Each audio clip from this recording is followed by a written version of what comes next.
Did Disney miss the mark with this one? What's going on, guys? I'm Chris, and welcome back to another video. Today I'm going to be giving you my review of Encanto, the latest Disney animated film. A young Colombian girl has to face the frustration of being the only member of her family without magical powers. So before I give you guys my thoughts, definitely hit that like button, comment down below how excited you are for this one, as well as your thoughts on the movie if you've seen it, and make sure to subscribe and hit that notification bell so you don't miss any future reviews, rankings, all that good stuff. So if I'm being honest here, Encanto really feels like a prolonged version of those animated shorts that Disney plays before their animated movies. The movie clocks in at around an hour and a half, but it really would have worked better as like a 30-minute special on Disney+.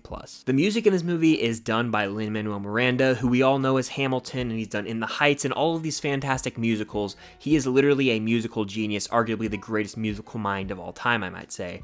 His music in this movie, however, doesn't really work for me. And the main reason for that is because the movie Vivo came out earlier this year in August, and Lin-Manuel Miranda wrote the music for that, and it was very hip-hop, upbeat, and it fit the vibes of that movie. With Encanto, it feels like a bunch of these songs are just rehashes of the Vivo soundtrack. Like, this is the first time in a while where I came out of a Disney animated movie and was a little underwhelmed by the actual musical numbers in the movie. Aside from the main song in the movie, a lot of them were just throwaway songs that felt like they were thrown in just to add a musical number, because there would be situations where characters were talking and we were about to get a really emotional character moment, and then a character would sing a song for 2 to 3 minutes about their feelings, and then they would just move on from that moment in time. It kind of took me out of the movie, actually. I love Lin's songwriting, but in this, a lot of these pop beats just didn't really work for me. As for the movie itself, the central conflict doesn't really feel like it's introduced until like the hour mark. A good chunk of the first hour of this movie is extremely slow paced, and it's basically just setting up this family and the home that they live in.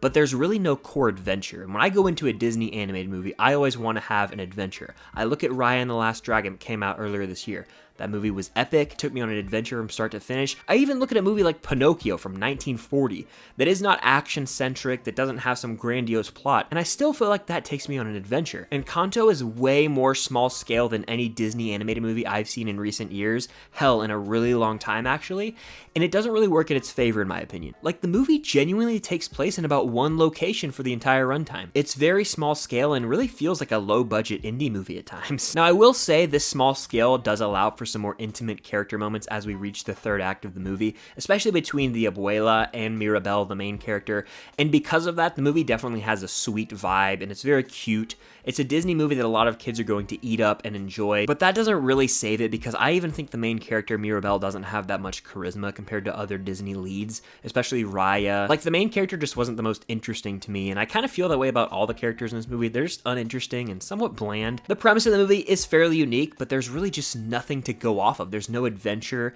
When I go into a Disney animated movie, I expect like a hell of an adventure, a fun time from start to finish. The movie didn't even really need to be animated. It might have actually worked better as like a low budget regular film. I will say though, the movie does have a pretty emotionally resonant message about self-worth and acceptance, especially amongst your family and friends, so I do respect the movie for that, and it pulls on heartstrings near the end. I actually got chills in one moment in particular I thought was highly effective, but these smaller moments can't really make up for the fact that I was pretty uninterested in the majority of the runtime for Encanto. It's just a movie that didn't really grab my attention ever, or fully lock me in or immerse me the way I would have liked with a Disney animated movie. A few moments were definitely emotionally moving, but a lot of the music was so generic, it felt like a rehash of prior Lin-Manuel Miranda songs, and all of that mixed together to take me on a journey that just was kind of dull. I feel like this movie will be a hit amongst most families, especially with it coming out right around Thanksgiving, but it just wasn't for me. So with all that being said, I'm gonna give Encanto 2.5 out of 5 stars. The movie does have some nice moments. It's sweet, cute, family fun. It's just not my cup of tea. Disney has put out much better films in recent years. But that's going to do it for my thoughts on Encanto. Make sure to hit that like button, comment your thoughts on the movie down below, as well as your expectations if you have not seen it yet. Make sure to hit that subscribe button and notification bell so you don't miss any future reviews and rankings, all that good stuff. I have a ton of content planned for the rest of the year, and I'm going to keep on pushing through 2022. So it would mean the world if you guys hit that subscribe button as well as that notification bell. But thank you all so much for watching. Hope you have a great rest of your week, and until next time, I'll see you guys later.